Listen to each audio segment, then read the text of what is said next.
യഥാ രാജ തഥാ പ്രജ. കാലം രാജാധിപത്യമല്ലാത്തതുകൊണ്ട് ഈ ശ്ലോകം ജനാധിപത്യ കാലത്തിന് ഇണങ്ങുന്ന നിലയിൽ നമുക്കൊന്ന് പരിഷ്കരിക്കേണ്ടതുണ്ട്, അല്ലെ? യഥാ പൗര തഥാ മന്ത്രി. പൗരന്മാർ എങ്ങനെയാണോ അപ്രകാരമായിരിക്കും അവർ തിരഞ്ഞെടുക്കുന്ന ജനപ്രതിനിധികളും. ഓരോ നിയോജക മണ്ഡലത്തിലെയും പൗരജനതയുടെ സ്വഭാവവും സൈദ്ധാന്തിക പാകതയും ജനാധിപത്യ ബോധവും പൗരബുദ്ധിയുമൊക്കെ അവർ തിരഞ്ഞെടുത്ത ജനപ്രതിനിധികളിലൂടെ മെയ് 4 വെളിവാക്കപ്പെടും. നിലവിലെ മലയാളികൾ എങ്ങനെയുള്ള കൂട്ടരാണ് എന്ന് അന്ന് മാലോകർ മനസ്സിലാക്കുകയും ചെയ്യും. ജനാധിപത്യം നമ്മളെ നോക്കി നടുവിരൽ കാണിക്കുന്ന പരുവത്തിൽ നമ്മുടെ ചൂണ്ടുവിരലിൽ മഷി പുരട്ടാൻ നമുക്ക് തോന്നാതിരിക്കട്ടെ എന്ന് മാത്രമേ ഇപ്പോൾ അങ്ങനെ പറയാനുള്ളൂ. ഏത് നാട് കക്കുന്നവരെയും അമ്പലക്കൊള്ള നടത്തുന്നവരെയും തീവ്ര മതമൗലികവാദികളെ പ്രീണിപ്പിക്കുന്നവരെയും വേണോ, അതോ മതമുതലാളിമാരുടെ ചൊൽപ്പടിക്ക് നിൽക്കുന്ന വ്യാജ മതേതരരെ വേണോ? അതുമല്ല എങ്കിൽ സകലർക്കും നന്മ വരണമെന്നും സമൂഹത്തിന് സമൃദ്ധി പകരണമെന്നും നാടിന് പുരോഗതി കൊണ്ടുവരണമെന്നും ചിന്തിച്ചുകൊണ്ട് പ്രവർത്തിക്കുന്നവർ വേണോ എന്നൊക്കെയുള്ള കാര്യം നമുക്ക് ഇന്ന് തീരുമാനിക്കാം. എന്തായാലും നമുക്ക് വേണ്ടത് നമുക്ക് കിട്ടും, അല്ലെങ്കിൽ നമുക്ക് വേണ്ടതേ നമ്മൾ തിരഞ്ഞെടുക്കൂ. അപ്പോൾ എന്താണ് നമ്മളെന്ന് നമുക്ക് മെയ് 4 അറിയാം, തിരിച്ചറിയാം നമുക്ക് നമ്മളെ തന്നെ. എന്തായാലും ഞാൻ എന്റെ സമ്മതിദാനം നിർവഹിക്കാൻ പോവുകയാണ്. എല്ലാവർക്കും പോങ്ങന്റെ ശുഭ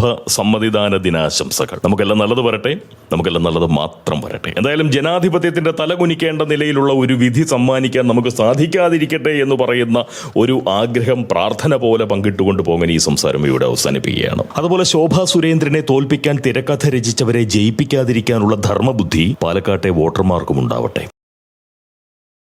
വളരെ വേദനയോടെയാണ് ഞാനിപ്പോൾ നിങ്ങളുടെ മുന്നിൽ നിൽക്കുന്നത്.